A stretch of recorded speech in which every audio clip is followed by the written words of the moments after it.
Antes de nós iniciarmos, eu gostaria de falar a nossa missão. E a nossa missão é discipular e expandir o Evangelho com paixão. Repita aí comigo da sua casa: eu sou DIP. É isso aí. Se você não repetiu, certeza que você falou na sua mente. Glória a Deus.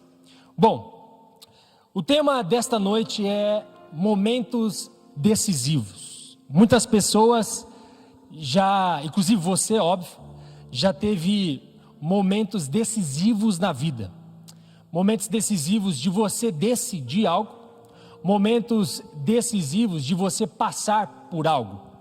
Esse algo que você passou, ele pode ser algo positivo aos teus olhos, mas também negativo. Você pode ter passado por vários momentos.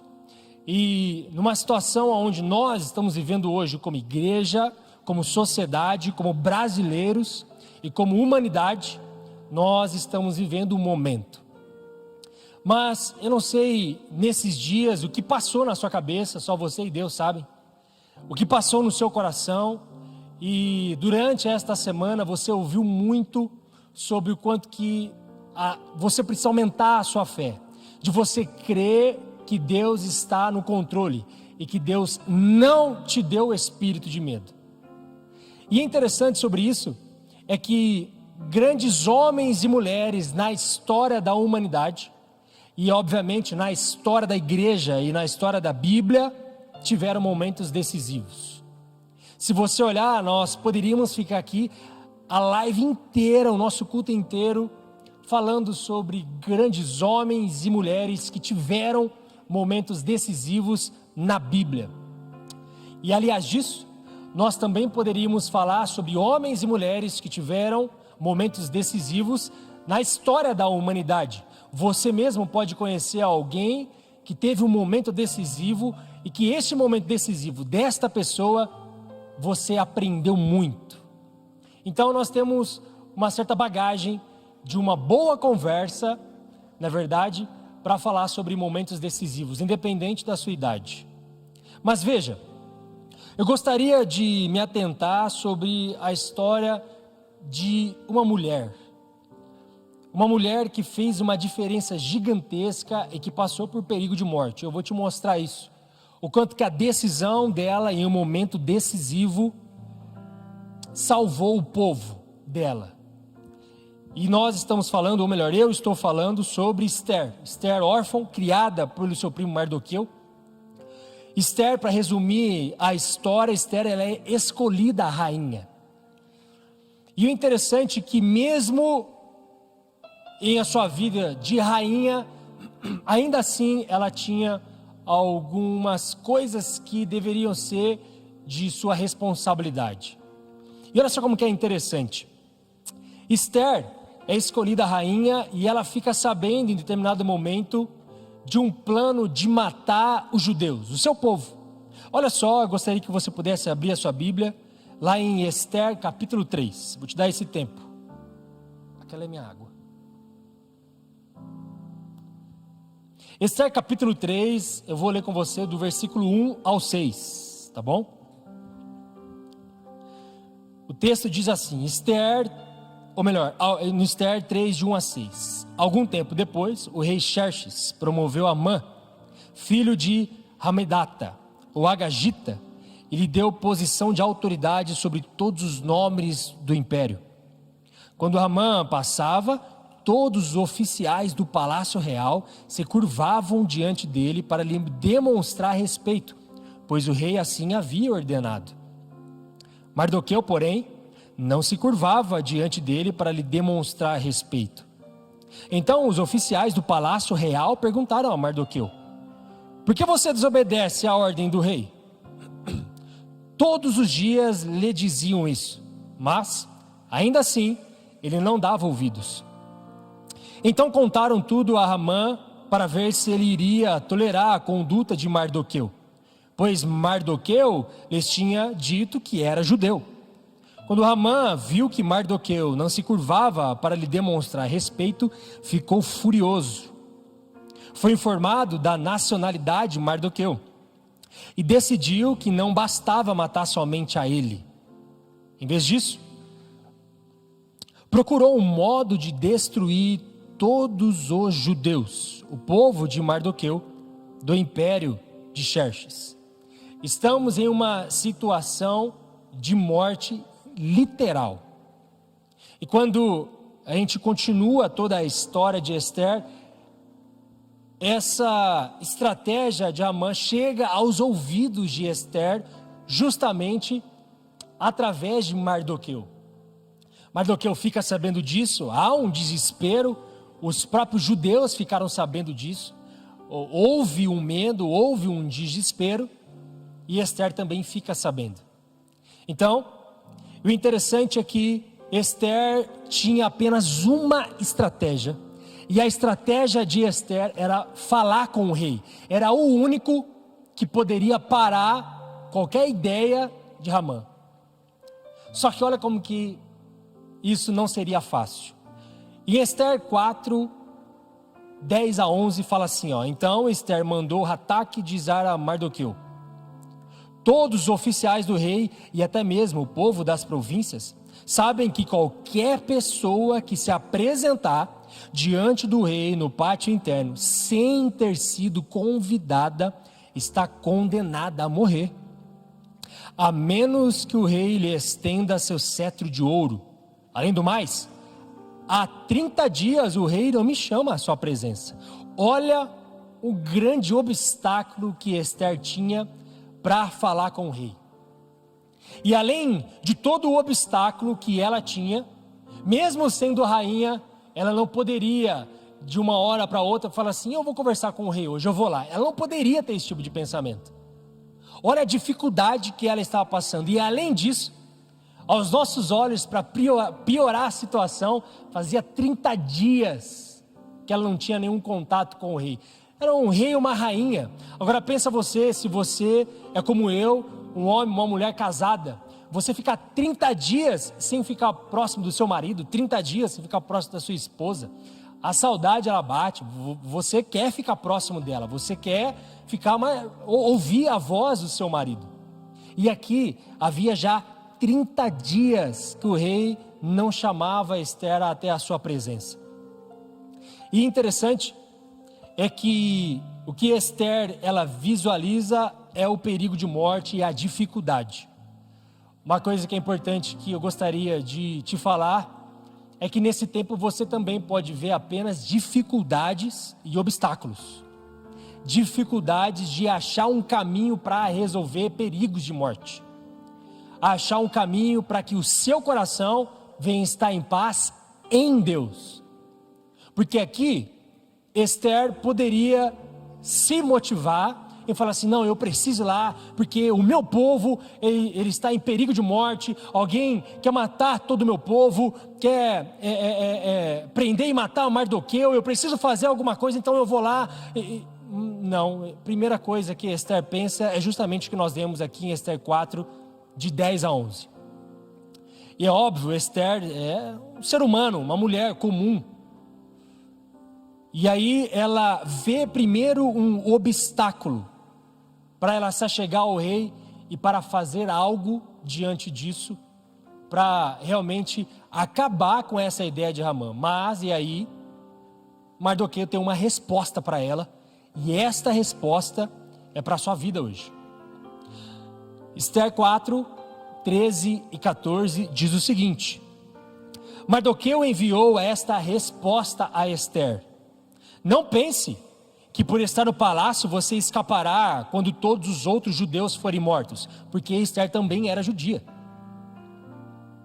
Se ficar calada num momento como este, alívio e livramento virão de outra parte para os judeus, mas você e seus parentes morrerão. E olha só esta frase, e esta frase é para você hoje. Quem sabe não foi justamente para uma ocasião, ou, quem sabe, não foi justamente para um tempo como este, para uma ocasião como esta, que você chegou à posição de rainha. O que eu quero te dizer sobre esta frase, última frase do versículo 14 de Esther, capítulo 4, quem sabe não foi justamente para uma ocasião como esta que Deus está te levantando. Será que não foi, e quem sabe não foi, justamente para uma ocasião como esta, que você está me ouvindo agora, aonde você está, e Deus está dizendo para você: se levanta. Se levante como alguém que vai fazer a diferença. Eu não estou dizendo que agora você precisa sair às ruas para ajudar alguém e assim por diante. Não que você não possa fazer isso de uma maneira segura, me entenda. Mas eu quero te dizer que você pode se levantar como um filho e uma filha de Deus diante de uma situação difícil.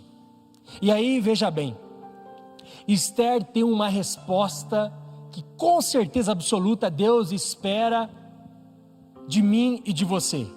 Esther 4, versículo 15 até o 17, ela diz o seguinte: então Esther enviou esta resposta a Mardoqueu: vá, reúna todos os judeus de Suzã e jejuem por mim. Não comam nem bebam durante 3 dias e 3 noites. Minhas criadas e eu faremos o mesmo. Depois irei à presença do rei, mesmo que seja contra a lei. Se eu tiver de morrer, morrerei. Mardoqueu foi e fez tudo conforme as instruções de Esther. Se você olha para esse texto, poderíamos fazer uma pergunta: como que Esther passa de um pensamento aonde havia só obstáculos para que ela venha a chegar até o rei, e depois ela passa para dizer: olha, mesmo que eu venha morrer, eu vou até o rei e eu vou falar com ele para que esta situação venha ser solucionada para o nosso favor. O que está no coração de Esther para que isso acontecesse? Se nós continuássemos a história, Esther chega ao rei, o rei se agrada de ver Esther. Esther conta ao rei o que estava acontecendo. E aí o povo judeu é salvo, por causa de uma pessoa que decidiu tomar uma atitude, mesmo que fosse algo de vida e de morte. Mas eu gostaria de levar você ao texto novamente, de Esther 4, de 15 ao 17, para você ver uma coisa como que é interessante. Esther não vai ao rei e depois ora agradecendo ao rei, a Deus. Esther não conversa com Mardoqueu ou com as suas criadas para ver uma estratégia de como poderia resolver essa situação de morte, para aí sim falar com o rei. Não. Esther jejua. Esther convoca aqueles que ela conhecia para um jejum, e eu posso ir um pouco mais longe para contextualizar mesmo: jejum e oração. O interessante é que a resposta de Esther é de uma verdadeira líder, e você é uma pessoa líder, porque você influencia outras pessoas. Por isso, aquilo que você compartilha na sua rede social, aquilo que você conversa com alguém no seu celular, aquilo que você manda de mensagem no WhatsApp, aquilo que você tem conversado dentro da tua casa neste tempo que você está dentro dela, o que você tem falado, o que você tem propagado, o que você tem liderado aos ouvidos das pessoas com as quais você tem vivido e convivido nesses dias de reclusão dentro da sua casa. E aí você olha essa atitude de Esther, de primeiro jejuar. Existe algo importante e muito profundo que eu e você precisamos entender aqui.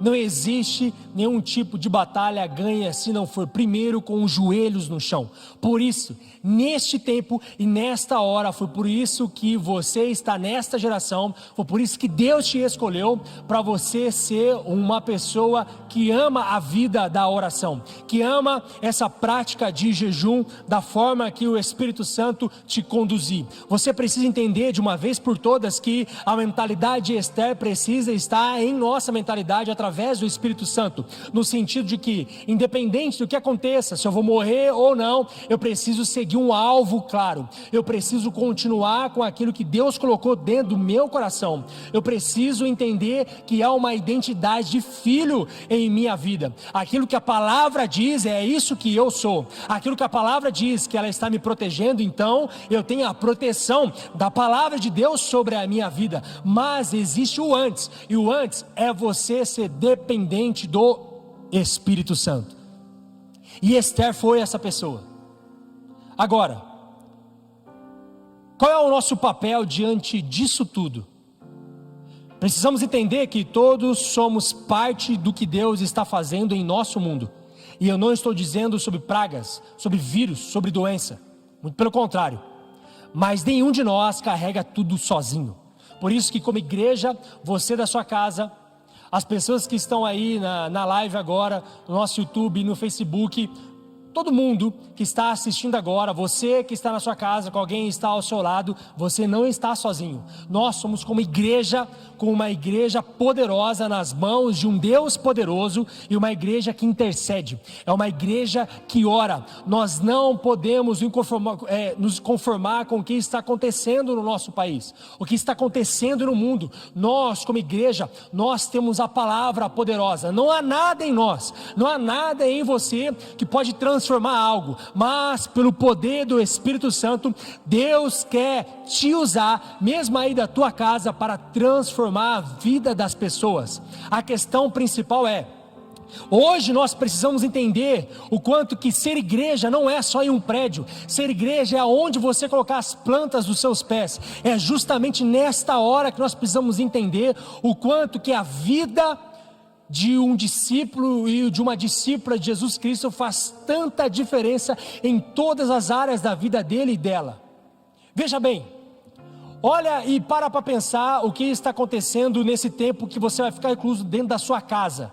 Qual é o último tempo de qualidade que você teve com seus pais? E agora, justamente por uma questão negativa, algo óbvio, ninguém gostaria de estar passando e ficar dentro de casa com tempo de qualidade em família por causa de doença e de um vírus, é óbvio. Mas estamos assim neste momento. E isso precisa ser algo de posicionamento meu e seu como discípulo de Jesus. É isso que nós temos que passar? Sim, então nós vamos passar de cabeça erguida, mas de joelhos. E assim Deus, Ele vai fazer o que com certeza Ele quer fazer. E aquilo que está dentro do nosso coração, aquilo que Deus tem colocado dentro do nosso coração como igreja e intercessores. Mas eu gostaria de ir para duas histórias de grandes avivamentos que aconteceram. E eu gostaria de abrir o meu coração para você e falar um desejo que eu tenho. Sabe qual é o desejo que eu tenho? Um sonho?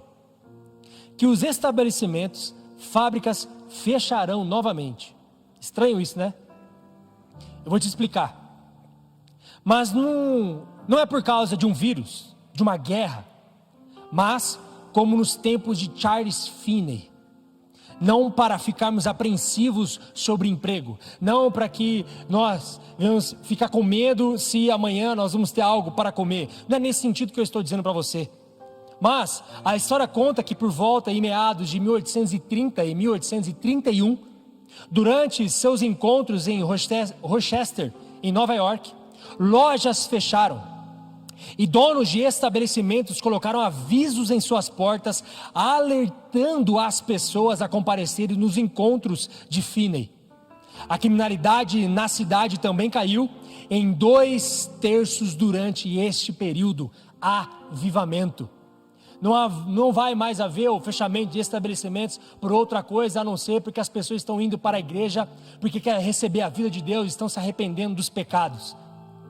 E aí a sociedade ela muda, a sociedade ela passa por uma transformação. E é em um tempo como esse que você ficará em sua casa, onde é necessário que haja uma vontade de sair das suas zonas de conforto, onde estamos no controle de tudo, e permitir que nossa fome por Deus tome conta de nós.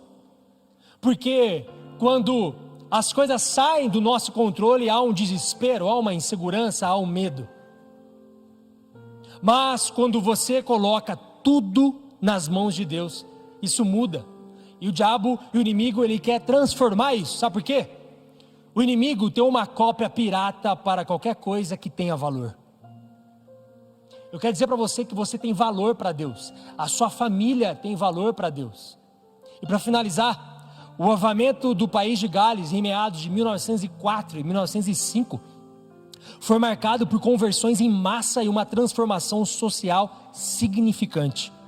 Ao se renderem ao senhorio e ao direcionamento do Espírito Santo, todo o país foi virado de cabeça para baixo. E isso vai acontecer no Brasil. Eu creio nisso e você precisa crer nisso. Você precisa crer que algo lindo da parte de Deus, como aconteceu no país de Gales, como aconteceu com Charles Finney e tantos outros avivamentos, todo o país, o Brasil, vai ser virado de cabeça para baixo pelo poder do Espírito Santo. Famílias, em função de vão ter que ficar em casa, famílias vão ser restauradas por isso. Eu quero dizer que nós, como igreja, há algo de diferente acontecendo, levantando a igreja na oração. Aproveite a nossa visão da nossa oração de 3 minutos a cada 1 hora. Imagina toda a igreja, você que pode estar fora do país agora me ouvindo, você que não está aqui em Marília, você que está na sua casa, imagina toda a sua família participando, orando 3 minutos a cada 1 hora. Imagina todo mundo fazendo isso. Deus, cura a nossa nação. Deus, proteja os nossos idosos. Pai, guarda as famílias, guarda as nossas autoridades. Nenhuma praga vai chegar na nossa nação. As coisas vão começar a mudar a partir de agora. Imagina essa intercessão da igreja. Você tem essa responsabilidade. Deus está te convocando esta noite para começar algo diferente. Você precisa crer nisso que eu acabei de falar. Charles Finney, Esther, Paulo, Davi contra Golias e o próprio Jesus. Nada está fora do controle de Deus. E você precisa crer nisso.